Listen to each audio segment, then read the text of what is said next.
BJP JDS ಪಕ್ಷಗಳು ಅಂತರ ಕಾಯ್ದುಕೊಳ್ತಾ ಇಲ್ಲ, ಮೈತ್ರಿಗೆ ಯಾವುದೇ ಧಕ್ಕೆ ಇಲ್ಲ. ನಮ್ಮ ಪಕ್ಷಗಳನ್ನ ಬೆಳೆಸಬೇಕು ಅಲ್ವಾ? ಅವರ ಕಾರ್ಯಕರ್ತರಲ್ಲಿ ಹುಮ್ಮಸ್ಸು ತರುವುದಕ್ಕೆ ಹೋರಾಡ್ತಿದ್ದಾರೆ. ಅದಕ್ಕೆ ಬಿಜೆಪಿ ನಾಯಕರು ಬೇರೆಯಾಗಿ ಹೋರಾಟ ಮಾಡ್ತಿದ್ದಾರೆ ಅಂತೇಳಿ ಮಂಡ್ಯದಲ್ಲಿ ಎಚ್.ಡಿ. ಕುಮಾರಸ್ವಾಮಿ ಹೇಳಿಕೆಯನ್ನ ಕೊಟ್ಟಿದ್ದಾರೆ. ಆ ಮೂಲಕ ಮೈತ್ರಿ ಪಕ್ಷದಲ್ಲಿ ಭಿನ್ನಾಭಿಪ್ರಾಯಗಳಿದ್ದಾವೆ, ಅಸಮಾಧಾನಗಳಿದ್ದಾವೆ ಅನ್ನುವಂತಹ ಮಾತುಗಳನ್ನ ಅಲ್ಲಗಳೆದಿದ್ದಾರೆ. ಅವರು ಅವರ ಪಕ್ಷವನ್ನ ಸಂಘಟಿಸಬೇಕು, ನಾವು ಪ್ರಾರಂಭ ಮಾಡ್ತೀವಿ. ಬಿಜೆಪಿ ಜೆಡಿಎಸ್ ನಲ್ಲಿ ಸಮನ್ವಯ ಬೇಕು, ಇಲ್ಲ ಅಂತ ಹೇಳಲ್ಲ. ಅಧ್ಯಕ್ಷರ ಆಯ್ಕೆಯಾದ ಮೇಲೆ ಕೂತ್ಕೊಂಡು ನಾವು ಚರ್ಚೆ ಮಾಡ್ತೀವಿ ಅಂತ ಹೇಳಿ ಮಂಡ್ಯದಲ್ಲಿ ಸಂಸದ ಕೇಂದ್ರ ಸಚಿವ ಎಚ್.ಡಿ. ಕುಮಾರಸ್ವಾಮಿ ಹೇಳಿಕೆಯನ್ನ ಕೊಟ್ಟಿದ್ದಾರೆ. ಬಿಜೆಪಿಯಿಂದ ಜನಾಕ್ರೋಶ ಹೋರಾಟ ಮಾಡ್ತಾ ಇದ್ದಾರೆ. ಇಲ್ಲಿ ಎರಡೂ ಪಕ್ಷಗಳು ಅಂತರ ಕಾಯ್ತಾ ಇದ್ದೀವಿ ಅನ್ನೋ ಪ್ರಶ್ನೆ ಇಲ್ಲ. ಈಗ ಅವರ ಪಕ್ಷವು ಅವರ ಕಾರ್ಯಕರ್ತರನ್ನ ನಾವು ಹುಮ್ಮಸ್ತಾ ಇರೋದಕ್ಕೆ ಅವರು ಇವತ್ತು ಹೋರಾಟ ಮಾಡಬೇಕು. ಅದಕ್ಕೆ ಅವರು ಈ ಹೋರಾಟದಲ್ಲಿ ಬೇರೆಯಾಗಿ ಮಾಡ್ತಾ ಇದ್ದಾರೆ.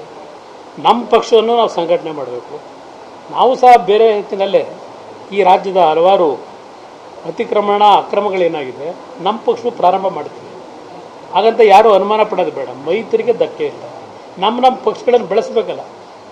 ಅದಕ್ಕೆ ಇವತ್ತು ಈ ರೀತಿಯ ಒಂದು ಪ್ರತಿಭಟನಾ ರ್ಯಾಲಿಗಳು ನಡೀತಿದೆ. ಬಿಜೆಪಿ ನಾಯಕರು ಹೇಳ್ತಿದ್ದಾರೆ ಸರ್, ಮೊನ್ನೆ ಅಶೋಕ್ ಅವರು ಹೇಳಿದ್ರು, ಸದಾನಂದ ಗೌಡರು ಹೇಳ್ತಾರೆ ಸರ್, ಶೀಘ್ರ ಸಮನ್ವಯತೆ ಬೇಕು ಅಂತ ಹೇಳಿದ್ದಾರೆ ಸರ್. ಸಮನ್ವಯತೆ ಬೇಕು, ನಾನಿಲ್ಲ ಅಂತ ಹೇಳೋದು. ಅದ್ರ ಬಗ್ಗೆ ಚರ್ಚೆ ಮಾಡ್ತೀವಿ. ಏಕೆಂದರೆ ಇನ್ನೂ ಹೊಸ ಅಧ್ಯಕ್ಷರು ಡೆಲ್ಲಿಲೂ ಬರಬೇಕು. ಇಲ್ಲೂ ತೀರ್ಮಾನ ಏನು ಮಾಡ್ತಾರೆ ಗೊತ್ತಿಲ್ಲ ನನಗೆ. ಇದೆಲ್ಲ ಆದಮೇಲೆ ಸಮನ್ವಯದ ಕೊರತೆ ಏನಿದೆ ಸರಿಪಡಿಸಲಿಕ್ಕೆ ಪ್ರಾಮಾಣಿಕವಾಗಿ ಚರ್ಚೆ.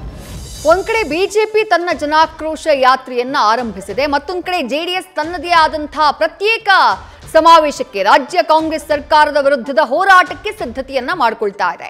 ಹೀಗಾಗಿನೇ ಮೈತ್ರಿಯಲ್ಲಿ ಎಲ್ಲವೂ ಸರಿ ಇಲ್ವಾ ಅನ್ನುವಂಥ ಪ್ರಶ್ನೆ ಮೂಡಿತ್ತು. ಬಿಜೆಪಿ ನಾಯಕರ ಹಾಗೆ ಜೆಡಿಎಸ್ ನಾಯಕರ ಪ್ರತ್ಯೇಕ ನಡೆ ಹಲವು ಕುತೂಹಲಕ್ಕೆ ಕಾರಣ ಆಗಿತ್ತು. ಆದರೆ ಯಾವುದೇ ರೀತಿಯಾದಂತಹ ಭಿನ್ನಾಭಿಪ್ರಾಯ ಇಲ್ಲ. ಅವರ ಪಕ್ಷವನ್ನ ಅವರು ಗಟ್ಟಿ ಮಾಡ್ಕೊಳ್ಬೇಕು, ಅವರ ಸಂಘಟನೆಯನ್ನ ಅವರು ಮಾಡ್ಕೊಳ್ಬೇಕು, ನಮ್ಮ ಸಂಘಟನೆ ನಾವು ಮಾಡ್ಕೊಳ್ಬೇಕು. ಆ ನಿಟ್ಟಿನಲ್ಲಿ ಈ ಪ್ರತ್ಯೇಕ ಹೋರಾಟ, ನಾವು ಕೂಡ ಪಕ್ಷ ಸಂಘಟನೆಯನ್ನ ಮಾಡುವುದಕ್ಕೆ ತಯಾರಿಯನ್ನ ಮಾಡ್ಕೊಳ್ತಾ ಇದ್ದೀವಿ ಅನ್ನುವಂಥ ಮಾತನ್ನ ಹೇಳಿದ್ದಾರೆ ಕೇಂದ್ರ ಸಚಿವ ಎಚ್.ಡಿ. ಕುಮಾರಸ್ವಾಮಿ.